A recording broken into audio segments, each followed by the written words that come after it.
Hey you guys, hey YouTube. The reason why I'm doing this video, we're talking about how in Malachi, which is the last book before we go into the New Testament, Israel has fallen into whorism. We ended up going into Babylon because of whorism. We ended up going a lot of different places. Now you guys are going to be taught by certain people about concubines, right? You're going to talk about a wife. You're going to talk about concubines. Concubines was pretty much women that these men slept with and forced into prostitution. To sleep with a woman that you're not married to causes her to commit fornication.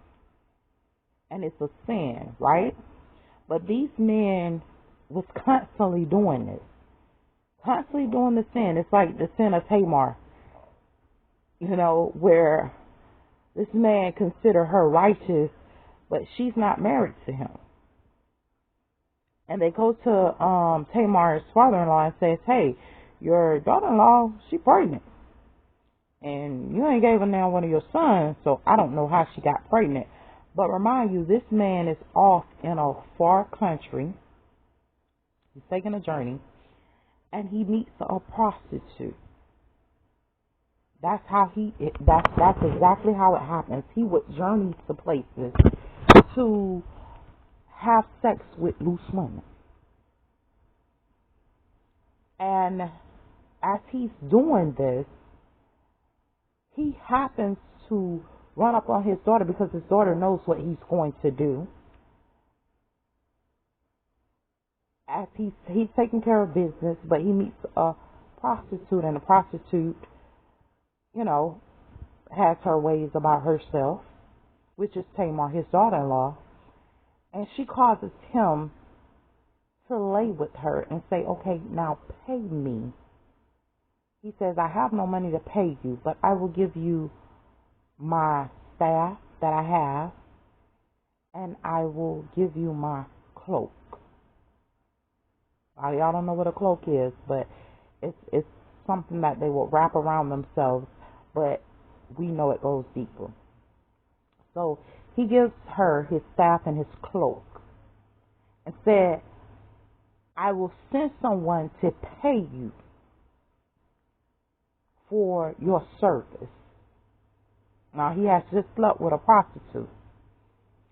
A couple months later, Tamar is showing. She's still pregnant. They say, hey, did you give her one of your other sons? Nah, but she's pregnant, though. And he says, we're going to kill her. We're going to stone her. We're going to take her life. We're not going to have her around here like this. When he does this, Tamar sends him the staff. She sends him the cloak. She sends him the stuff, and she says, hey, I'm pregnant by the man that owns this stuff. And he can't see himself crucifying her after committing such an act against him and sleeping with him, because he was already wrong to begin with. Because how can you get mad with a prostitute, but at the same time you're not mad with you committing an act with this person? So Tamar gives him these things, and he says, oh, how righteous was she? I refuse to give her any more of my sons. And then she comes and she sleeps with me to get a child from me.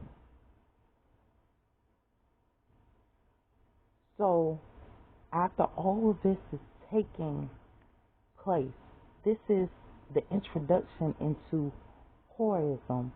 Fornication was the doorway to whorism.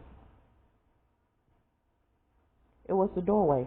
Now we're dealing with kings. We're dealing with queens. We're dealing with kings. We're dealing with this royalty that felt it was okay to fornicate and force certain things, like they would have a servant. They would give their servant to their husband. That's not your body to give.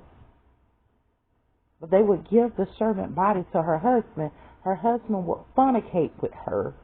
And then they're questioning, how have you felt into whorism? First of all, you caused something that is underneath you to sin. And yet and still you consistently sin. And see nothing wrong with it, because according to the commandments of Moses, which this is what Joshua said, keep my commandments. This is God saying to Joshua, keep my commandments and I can expand you, I can grow you, I can build you. But if you sin against my commandments, I can't do anything for you. But here we is in holism. Keep my 10 commandments. 10 simple commandments. Thou shalt not steal, kill, fornicate, commit adultery, blah, blah, blah, be a covenant, and all kinds of stuff. But at the same time, 10 simple commandments he gives to them and says these are the 10 maximum commandments. If you keep these, you're pretty much good. 10. You keep these, you're safe. So he teaches them this. But here we are, we're in hoism again. We're in sin again. We're going through problems again for the stuff that we're doing wrong. And nobody can understand why. You cannot have a concubine. A concubine is nothing to you but a whore. Although one day you may marry her, she's still a concubine. You cannot have sex with your girlfriend. Your girlfriend, all you're doing is sending up, they're causing her to commit fornication. She's not a whore, but you're causing her to commit fornication. The concubine, same thing. You're not a whore, but you're causing her to commit fornication. And I wouldn't be surprised if you were to have gained a concubine and actually tried to make her sleep with somebody else, because these guys are on so much. So you have to be careful.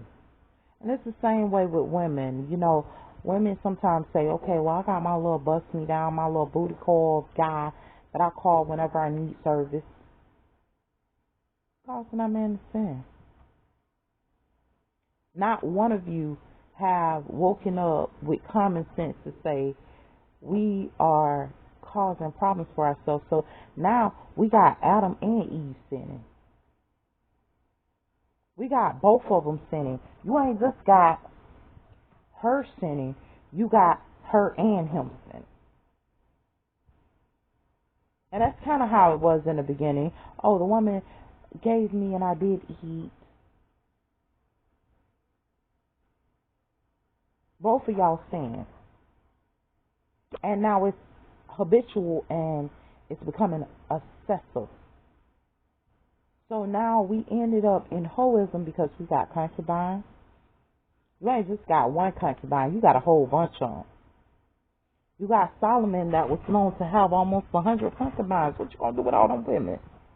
But here you are saying you fighting demons, and we know in order to fight a demon, you have to first consecrate yourself. You have to actually be a pillar of righteousness. Man, it's so hard to fight these demons off. You got to be a pillar of righteousness. Do you know how hard it is being righteous nowadays? That's hard. But you got concubines. So who is overthrowing you? Because that one sin is leading the doorway to hell. So Solomon, you was overthrown. And it's becoming more and more evident what's taking place. And why we kept falling into bondage. Why we kept falling into slavery. Why we kept falling into so many different things. Because God is now reversing these things. And I'm going to be real with you. Don't ever be deceived that these people won't take you out your mind and have you in hoism. It can happen to me any day.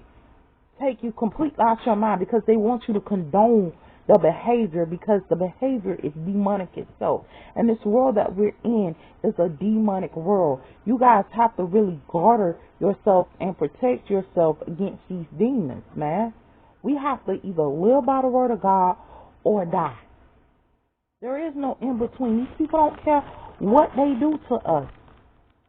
There is no in between. We can either live by the word of God or die, perish, because it's going to be hard for God to expand us. We go on the job every day. We go up under attack. Why? Because we want to live the way God wants us to live. I just want to do what God wants us to do. I don't want to sin. I don't want to do wrong. And guess what? Whole time while you're at work, you're going under mental attack. Whole time while you're riding home, you're going under mental attack. Whole time while you're laying down in your bed, you're going up under attack. And you're going up under attack because you got a group of people that refuse to serve God and want to make God a disgrace. When all God's saying, look, I'm trying to protect you.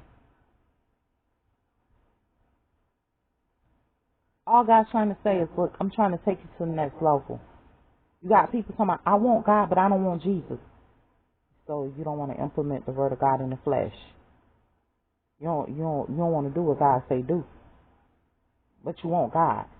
It don't work like that. You can't have God. Jesus is the doorway to God. You doing what you're supposed to do is the doorway to God. If you're not doing what you're supposed to do, there is no God for you. Even if a person say, yeah, you can get God, you're not going to get him.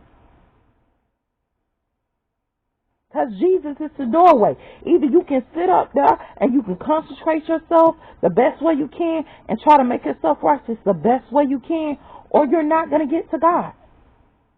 And that's period and point blank. You say what you want to say, feel how you want to feel about it, but you're not going to get to him.